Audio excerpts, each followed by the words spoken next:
मित्रांनो नमस्कार. हा आहे मोहन हवालदार आठवणींचा पिटारा. मी सादर करतोय योग हवा निर्बेळचा 21वा भाग. 20 भाग दिले या थीमचे. 21व्या भागाला अंमळ उशीर झाला त्याला ही मालिका आणि तुम्ही कारण आहात. आश्चर्य वाटलं ना? माझ्या यूट्यूबवर मी सांगत असलेली योगाची थीम 20 भागानंतर 21वा भाग मीच देणार आणि त्याच्या विलंबाला ही मालिका आणि तुम्ही कारण. त्याचं असं आहे, 20 भागांची योग हवा निर्बेळ मालिका सर्वदूर पोचली. तुम्ही श्रोत्यांनी ती जगभर स्वीकारली. तुम्ही योगप्रेमी आहात आणि योगात निपुण होऊ इच्छिता. त्याच्यासाठीच तर केली ना ही मालिका. आणि त्यात दिले शक्यतो न कानावर पडणारे गरजेचे असणारे संदर्भ. या मालिकेच्या लोकप्रियतेनं मला योगविषयक लिखाणाची आणि व्याख्यानांची निमंत्रणं येत गेली.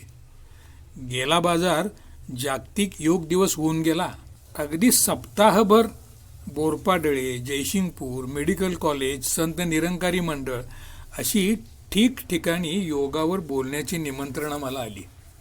आणि मी योग साधक आहे, विपश्यना केली, गांधीवादी आहे, पण म्हणून का मला वैयक्तिक, कौटुंबिक, आर्थिक समस्या सुटल्यात? त्याही होत्या पाठीमागं. आणि त्याच्यामुळंच 136 भागांच्या माझ्या ह्या यूट्यूब चॅनलवर हा पुढचा भाग देण्यास अंमळ जरा जास्त अंतर पडलं. मी येतो योग हवा निर्बेळच्या 21व्या आणि पिटाऱ्याच्या 137व्या भागाकडं. मित्रांनो, हा आहे मोहन हवालदार आठवणींचा पिटारा.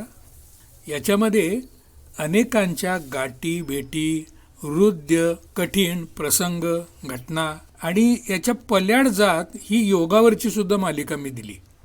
याचाही संबंध आठवणीशी आहेच. मी कैवल्यधामचा योगाचा कोर्स केला, तिथं पुढं जात येत राहिलो, तिथलं साहित्य अभ्यासलं, तज्ज्ञांशी चर्चा केल्या, संशोधन विभाग प्रमुखांची म्हणजे पुरुषोत्तम करबेळकरांची एक मॅरेथॉन मुलाखत केली आणि आजपर्यंत मी योगाचे विविध ग्रंथ साहित्य निरखलं आणि त्यातून ही योग हवा निर्बेळ ही योगविषयक आठवणींचीच तर मालिका तयार झाली. आज मी बोलणार आहे करंबेळकरांच्या घेतलेल्या मुलाखतीतलाच भाग. कष्टाची कामं करणाऱ्यांना योगाची जरुरी नाही असं म्हणतात. तर सर, हे आपण खरं मानायचं काय? मी त्या मुलाखतीत सरांना विचारलं. मेहनतीची कामं करणाऱ्यांना सतत पुन्हा पुन्हा ठराविक हालचाली कराव्या लागतात. पण असं पहा, त्याच्यामुळं त्यांच्या शरीराचे दुसरे भाग, दुसरे अवयव हे दुर्बल राहतात आणि त्यांच्यावर विपरीत परिणाम घडतात. करंबेळकरांनी मेहनतीच्या हालचालींचं त्यांचं असं एक निरीक्षण नोंदवलं. त्यासाठीच मेहनतीची कामं करणाऱ्यांनाही आसन आणि प्राणायामाचा अभ्यास हा लाभकारक ठरतो. मात्र योग गुरुची इथं एक जबाबदारी बनते. ती म्हणजे त्याच्या व्यवसायातील त्याच्या सततच्या हालचालीच्या नुसार त्या निरखून आसन आणि प्राणायामाचं त्याच्यासाठीचं एक वर्गीकरण व्हायला हवं असतं. सतत पुढं वाकून कष्ट करणाऱ्याला फॉरवर्ड बेंडिंगची आसनं देऊ नयेत, कमी सांगावीत. मी पुढच्या प्रश्नासाठी तयारच होतो. पहिलवानांना उतार वयामध्ये सांध्याचे विकार जडतात. मेहनतीचे काम करणाऱ्यांच्यासाठीही काही अवयवांची झीज त्यांच्यामध्ये झालेली असते. अशांना सर योगा कितपत उपयोगी आहे? योगासनं कोणत्याही वयात, अगदी उतार वयात शिकून सुद्धा करता येतात. पहिलवानांना सुद्धा ती उपयोगी येतील. अवयवांची झीज असेल तर योग कोर्स योग गुरुच्या प्रमाणच डॉक्टरांच्या सल्ल्यानं ठरवावा आणि करावा, हे अधिक चांगलं. हे सांगत असतानाच एक असं उदाहरण सुद्धा मला करंबेळकरांनी सांगितलं की मी अगदी थक्क झालो. ते म्हणाले, स्वामी कुवलयानंद असताना एक ज्येष्ठ वयाचा रुग्ण कैवल्यधाममध्ये आला. तो 80 वर्षांचा होता. अगदी जर्जर व्याधीनं ग्रस्त होता. डॉक्टरांनी तर त्याच्या जीविताचीच हमी नाकारलेली होती. तो हळूहळू हसणं शिकला, प्राणायाम करू लागला आणि पुढं 10 वर्ष रोगमुक्त जीवन त्यानं व्यतीत केलं. मित्रांनो, कैवल्यधाम ही संस्था योग साधनेवर केलेल्या शास्त्रीय वैद्यकीय संशोधनांसाठी प्रसिद्ध आहे आणि हे काम जगामध्ये भारतामध्ये ज्यादा तर इथंच झालं. योग तर शारीरिकपेक्षा मानसिक आहे, मोर प्रिसाइजली आध्यात्मिक आहे. त्याला धरून मी एक खास प्रश्न त्या मुलाखतीत विचारला. सर, पूर्वापार योगामुळं आध्यात्मिक पातळीवर होणाऱ्या परिणामाचं महत्त्वच मोठं सांगितलं गेलंय. त्या परिणामांबाबत सुद्धा काही संशोधन इथं झालेलं आहे काय? प्रश्न आहे का? पूर्वापार परंपरेनं योगामुळं आध्यात्मिक पातळीवर होणाऱ्या परिणामांची चर्चा अधिक आहे आणि मग त्या परिणामांच्या बाबतीतलं देखील काही संशोधन कैवल्यधाममध्ये शास्त्रीय संशोधन तुम्ही केलंय का? अतिशय मार्मिक, व्यावहारिक, योग्य असं उत्तर मला मिळालं. करंबेळकर सर म्हणाले, आत्मा किंवा अध्यात्माचा प्रयोग प्रयोगशाळेत होणार नाही. आत्मा किंवा अध्यात्माचा प्रयोग प्रयोगशाळेत होणार नाही, कारण मन ही वस्तू नाही. मनाची मोजमाप ही शरीरावरूनच आजही करतात. तसे योगाचे परिणाम सुद्धा मनाच्या पातळीवरचे पुष्कळशे शरीराच्या परिणामावरून मोजता येतील. आता मेंदूचे आलेख घेतले जातात. ध्यान, समाधी यावेळची अंतर्मुख प्रक्रिया त्यामुळं समजावून घेता येऊ लागलेली आहे. करंबेळकर मला म्हणाले की आणखी प्रयत्नाच्या नंतर अध्यात्म गूढ राहणार नाही. बुद्धिवाद्याला ते समजू शकेल असं मला वाटतं. करंबेळकरांचा आत्मविश्वास मला त्यावेळेला चकित करून गेला. मित्रांनो, आपल्या देशात योग वाङ्मय प्रचंड म्हणजे प्रचंड आहे. त्याच्यामध्ये मुख्यत्वे योग साधनेचं, दर्शनाचं तत्वज्ञान आहे. त्याला धरून मी विचारलं, योगाच्या तत्वज्ञानविषयक साहित्याचं संशोधन झालेलं आहे का? परिपूर्ण उलगडा त्याच्यातून झालेला आहे काय? त्याचा उपयोग व्यवहारात, समाजात कसा आणि किती करून घेतला जात आहे? प्रश्न पुन्हा ऐका. योगाच्या तत्वज्ञानविषयक साहित्याचं सखोल आणि पूर्ण संशोधन झालं आहे काय? त्यातून होणारा उलगडा हा परिपूर्ण झालेला आहे काय? आणि त्याचे उपयोग व्यवहारात आणि समाजात किती करून घेतले जात आहेत? योगाचं तत्वज्ञान विषयक आणि अन्य साहित्य भांडार विपुल आहे. इतकं प्रचंड आहे की ते बहुतांश अभ्यास न झालेलंच आहे. ते समजण्यासाठी केवळ भाषेचे पंडित चालणार नाहीत. अनुभवाची जोड असणाऱ्यांची त्यासाठी गरज आहे.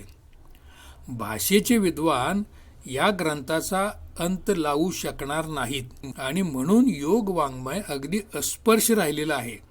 कैवल्यधाम आणि काही ठिकाणी मात्र आशेचा किरण आहे. म्हणजे असं की जिथं जिथं योगाभ्यास, संशोधन आणि साहित्य तिन्ही पातळीवर काम चालतं, तिथं योग साहित्याचा, तत्वज्ञानाचा अजून उलगडा होण्याची प्रक्रिया ही चालू राहील. आणि यालाच पुष्टी देत करंबेळकर मला पुढं म्हणाले, योगावर अनेकांची मतं झाली.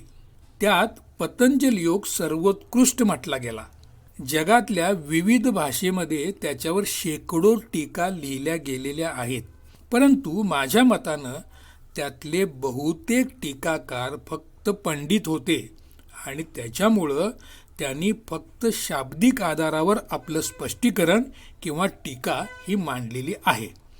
स्वतः अनुभव घेणारे लोक त्याचा अभ्यास करतील तर साधारण निष्कर्ष अजूनही वेगळे वेगळे समाजापुढे येतील.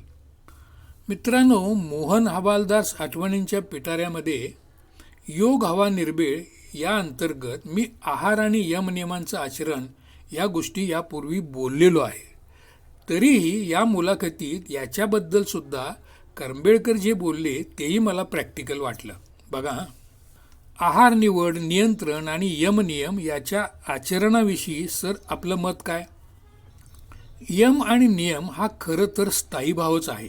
फक्त त्याच्यापासून हरलेलं त्याचं मन त्या ठिकाणी आलं म्हणजे पुरतं. आहाराचं म्हणावं तर तुमच्या आरोग्याला, प्रगतीला आहाराचं नियंत्रण जेव्हा जेव्हा आवश्यक वाटतं तेव्हा तेव्हा योगामुळं शरीर आणि मन ते आपोआपच करून घेतं.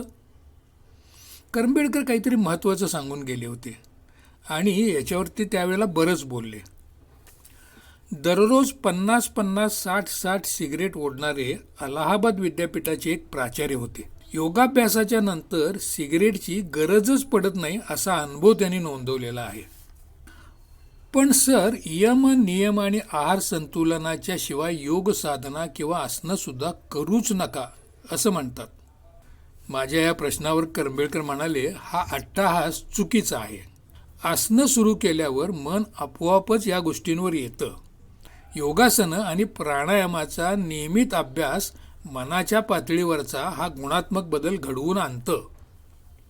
मन श्रेष्ठ आहे, संस्कारप्रेमी आहे हे सांगताना एक उदाहरण करंबेळकरांनी मला सांगितलं.